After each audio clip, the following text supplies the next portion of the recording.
wacan oo wanaagsan daawadayaal ku soo dhowaada wararkii u dambeeyey Soomaalida iyo caalamka oo kala shanta TV aad ka daawataan qodobada warkeenana waxaa ka mid ah wasiirkii hore gaadiidka iyo duulista hawada Soomaaliya Maxamed Salaad Omar oo weerar afka ku qaaday hogaamiyaha Jubbaland Axmed Maxamed Islaam isagoo banaanka soo dhigay qorshaha uu damacsan yahay Axmed Maxamed Islaam. Haddaba qorshahaasi muxuu yahay? wararkeena ayaad kaga bogan doontaan. Hadal saameyn abuuray oo uu shaaciyey senatar caan ah oo ka soo jeeda maamulka Puntland, kaasi oo weerar afka ku qaaday dowladda Xasan Sheekh Maxamuud. Wararkii ugu dambeeyey dagaalka u dhexeeya TPLF iyo dowladda Itoobiya iyo magaalooyin horle oo la kala qabsaday, wararkeena ayaad kaga bogan doontaan. Iyo maxkamadda sare ee dalka Kenya oo diiday amar uu siiyey William Ruto. Qodobadaas iyo kuwa kale oo intaasi ka faahfaahsan ayaad warkeena ku maqli doontaan. Fadlan haddii aad nagu cusub tahay subscribe saar gambaleelkana furo si aad ula socoto wararka iyo warbixinadan halkan soo gelino. Aynu ku bilownay madaxweynaha maamul goboleedka Jubbaland Axmed Maxamed Islaam Madoobe ayaa dhowaan samaystay muddo kororsi 1 sano ah sida ay ku eedeeyeen siyaasiyiin reer Jubbaland ah oo diidan sida uu maamulka u isticmaalo.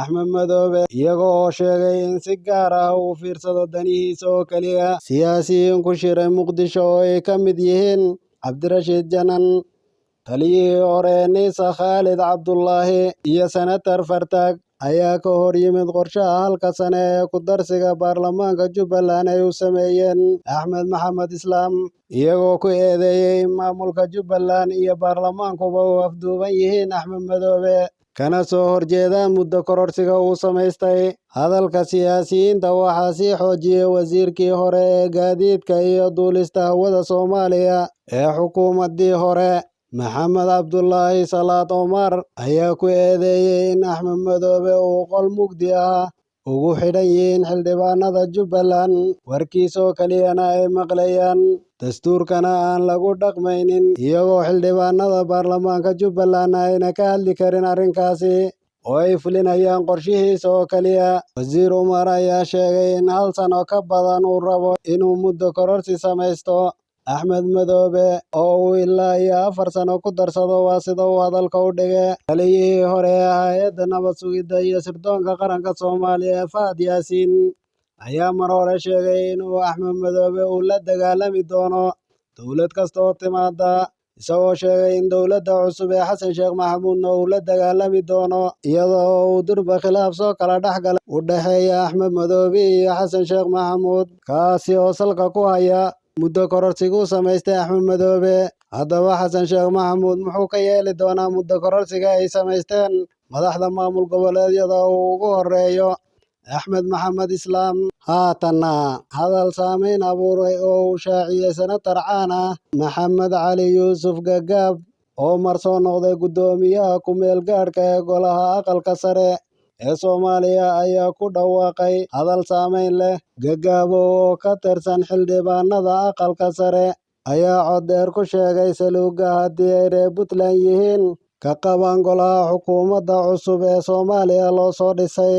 Haddaan reer mudug nahay xamar magac mooyeen wax kale inagama jiraan, ayuu yidhi senatar Gagaab oo weerar afka ku qaaday xukuumadda Xasan Sheekh Maxamuud oo khudbad u jeedinayay waxgaradka gobolka Mudug marka uu dib ugu laabtay Gaalkacyo. Senatar Gagaab ayaa waxa uu ka hadlay sida ay muhiim u tahay in reer Puntland isku tashadaan, isagoo cod dheer ku sheegay in dhaqaalaha iyo mashaariicda horumarineed laga qadiyey Puntland saamigii ay ku lahaayeen dowladda federaalka ee Soomaaliya, iyada oo marba marka ka dambeysa tabashada maamul goboleedyadu soo badanayaan. Haddana senatarkan ayaa eedeyn culus u jeediyey dowladda Xasan Sheekh Maxamuud. Haatanna afhayeen u hadlay ciidamada Tigreega ee dalkaasi Itoobiya ayaa beeniyey wararka sheegaya in ciidamadoodu ay qabsadeen magaalo ku taalla gobolka ay dariska yihiin ee Axmaarada. Wararkan ayaa soo baxay kadib isku dhacyo ka soo cusboonaaday dalkaasi Itoobiya toddobaadkii hore kadib markii uu dagaal dhex maray ciidamada militariga dowladda Itoobiya iyo kuwa Tigreega. Dagaaladan cusub ayaa dib u bilowday iyada oo xaaladdu ay degganayd muddo 5 bilood ah. Habeennimadii Axaddii ayay qaar ka mid ah warbaahinta caalamiga ah waxay baahiyeen in kooxda TPLF ay gudaha u gashay magaalada Waldiya iyadoo sidoo kalena wararkaasi si weyn loogu faafiyey baraha bulshada. Si kasta ha ahaatee, wakiilka ka tirsan kooxda TPLF ayaa warbaahinta u sheegay in sheegashadaasi ay been abuur tahay, isaga oo sheegay in ciidamada Tigreegu ayna weli soo gelin magaalada Waldia. Ilaa iyo hadda dagaaladan dib u soo cusboonaaday ayaa ka socda agagaarka magaalada Kobo. Waldia ayaa ilaa iyo 300 kiiloomitir u jirta magaalada Addis Ababa, waana magaalo istiraatiiji ah oo ay marto waddo isku xidha caasimadda dalka Itoobiya ee Addis Ababa iyo caasimadda gobolka Tigreega ee Maqale. Haddaba kooxdan Tigreega ayaa ka soo horjeeda